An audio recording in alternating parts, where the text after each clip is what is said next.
जिनेन दोस्तों, मैं अधिवक्ता Swati Jain juris legal associate में आपका एक बार फिर से स्वागत करती हूँ। आज मैं बात करने जा रही हूँ कि अगर पत्नी तलाक नहीं चाहती लेकिन पति का पूरा यही प्रयास है कि कैसे भी हो मैं अपने पार्टनर को तलाक दे दूं और मेंटेनेंस भी ना देना पड़े, अपने वैवाहिक जीवन की जिम्मेदारियां भी नहीं निभाना चाहता, साथ ही अगर बच्चे हैं तो उनका भी पालन पोषण करना या किसी भी प्रकार की उनके प्रति भी अपनी जिम्मेदारियों का निर्वहन नहीं करना चाहता, सिर्फ और सिर्फ एकमात्र यही उद्देश्य है कि मैं अपने वैवाहिक जीवन से कैसे भी कर छुटकारा पालूं। लेकिन यहाँ पत्नी का पूरा यही प्रयास है कि मैं अपने वैवाहिक जीवन को कैसे भी बचा लूं। तो क्या न्यायालय के द्वारा ऐसा कोई आदेश दिया जा सकता है जहां पर न्याय पति को मजबूर किया जा सके कि वह अपने वैवाहिक जीवन को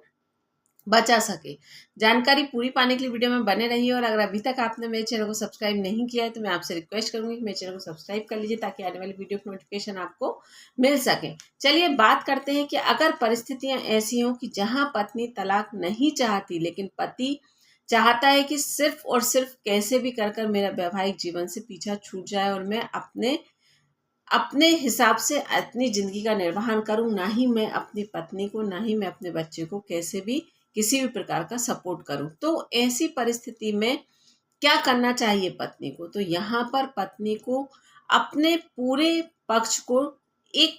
अनुभवी अधिवक्ता का सहारा लेकर न्यायालय के समक्ष रखना चाहिए। जब पत्नी के द्वारा पूरे तथ्यों को पूरी बातों को न्यायालय के समक्ष रखा जाएगा कि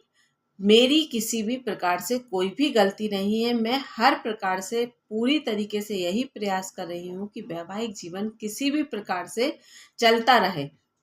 अगर मेरा पार्टनर मुझे वैवाहिक जीवन का सुख नहीं भी देना चाहे तो कम से कम मैं मैट्रिमोनियल हाउस में रहने का अधिकार तो पा सकूं। तो ऐसी परिस्थिति में पत्नी को इस बात का बहुत अच्छे से ध्यान रखना चाहिए कि कोई भी अनुभवी अधिवक्ता का सहारा लेना चाहिए जो कम से कम पत्नी को मैट्रिमोनियल हाउस में रहने का अधिकार दिला सके। रही बात क्या न्यायालय के द्वारा पति को मजबूर किया जा सकता है, तो नहीं। यहाँ पर ये बात आप स्पष्ट समझ लीजिए कि कोई भी कानून, कोई भी धारा, कोई भी एडवोकेट आपको इस बात पर इस तरह से न्यायालय के समक्ष नहीं रख सकता कि न्यायालय के द्वारा ये किसी व्यक्ति को मजबूर किया जा सके कि वह अपनी स्वतंत्रता का हनन कर कि उसके आदेश के अनुसार कार्य करे, क्योंकि हमारे यहाँ अनुच्छेद 21 ये स्पष्ट कहता है कि हर व्यक्ति को अपनी स्वतंत्रता से जीने का अधिकार है।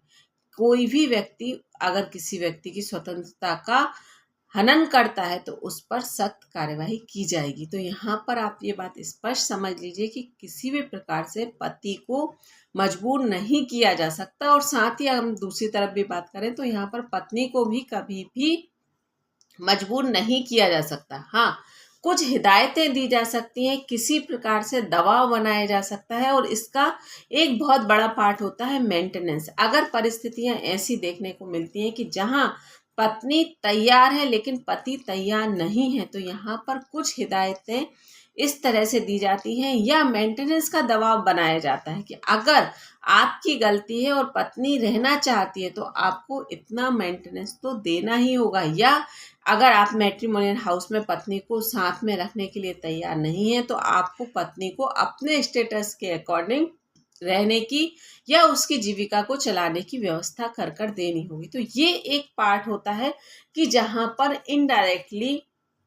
न्यायालय के द्वारा पति पर दबाव बनाया जाता है कि शायद पति को ये पार्ट ऐसा लगे कि जहां पर मुझे अपनी पत्नी की जिम्मेदारियां पूरी करनी पड़ेंगी, मुझे अपने बच्चों की जिम्मेदारियां पूरी करनी पड़ेंगी, तो फिर मैं कहीं ना कहीं इस वैवाहिक जीवन को ही जीने के बारे में पति सोचने पर मजबूर हो जाए। तो यहाँ पर आप इनडायरेक्टली वे में पति पर दबाव बनाया जा सकता है, लेकिन सामने से स्पष्ट ऐसा कोई आदेश नहीं दिया जा सकता कि आपको अपनी पत्नी के साथ ही रहना होगा या आपको पत्नी को